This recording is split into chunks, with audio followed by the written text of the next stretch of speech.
We try to go to the gym, but our alarm goes off and we press snooze. We try to eat breakfast together, but instead we check our emails. We try to connect with friends, but more often we just scroll on our phones.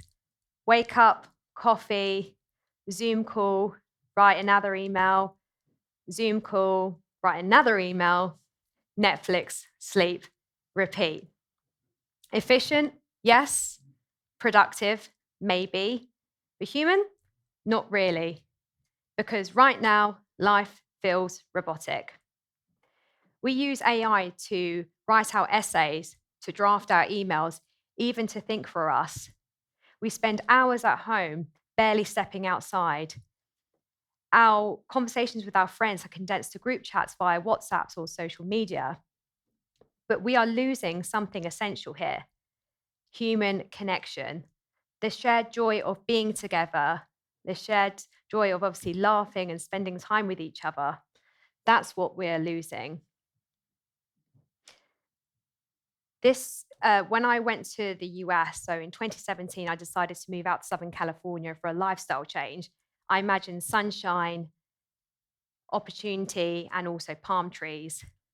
But in 2020, COVID hit.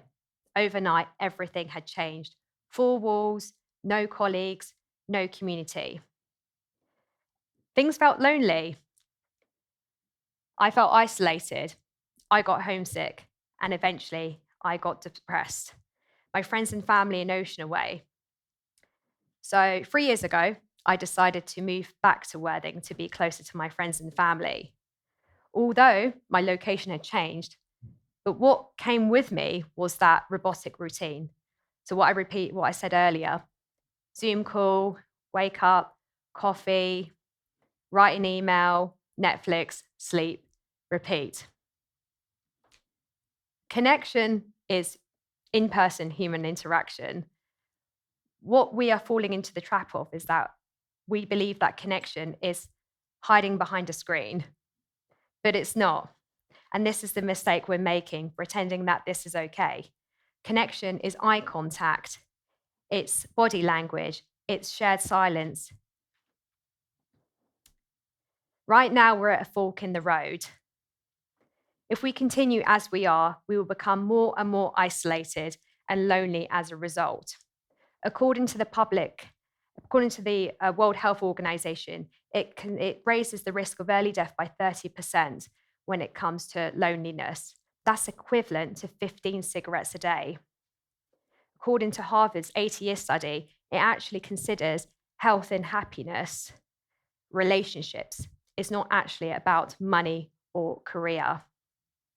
So we need to do this: rehumanize humans, build connections, use our creativity and our ideas. And with that, we can thrive. I was also on this year's BBC The Apprentice, and we had our phones taken away from us. And I didn't have a phone for about 2 months. It was pretty terrifying at first, but the pressure was on. Cameras were in our faces. But what it made me realize, because in that house, we were able to build deeper connections and also have very long conversations and build friendships in a short space of time. And for that reason, we were able to rehumanize ourselves and really build real, authentic human connections.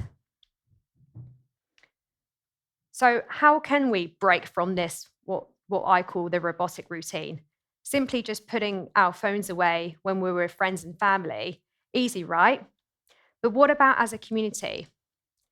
When I moved back home to Worthing, although there's definitely a lot more people in this town after COVID versus pre-COVID, because you've got people from other cities, from Brighton, from London, moving down here. But what hadn't changed is that there's a lack of places open after 5 o'clock, unless you really want to go to a pub. Imagine if we were in a town where cafes were open later hours, or co-working spaces that were so good that we actually want to spend more time there. Now, there's 3 other ways that we can try and break from this robotic routine. There's connection. So when you walk past someone, say hello. And movement, try and go to that gym class, go for that walk, seek nature, take a look at our beautiful seaside.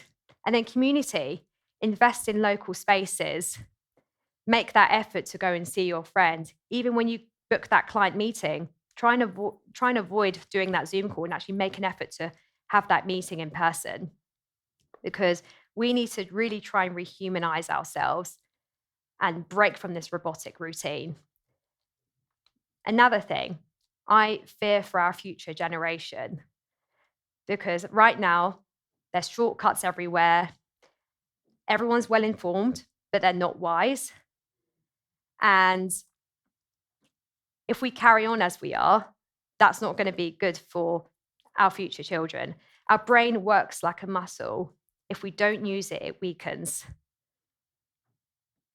So we can go through two paths. We can either carry on as we are, go through that lonely, robotic, transactional routine, or we can choose the human path where connections and creativity really thrive.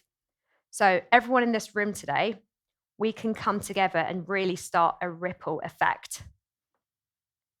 So I have a message to all of you today. It's a very simple task that I'd like all of you to do, if you can, is before you leave this room tonight, say hello to somebody you don't know. Very simple. Thank you.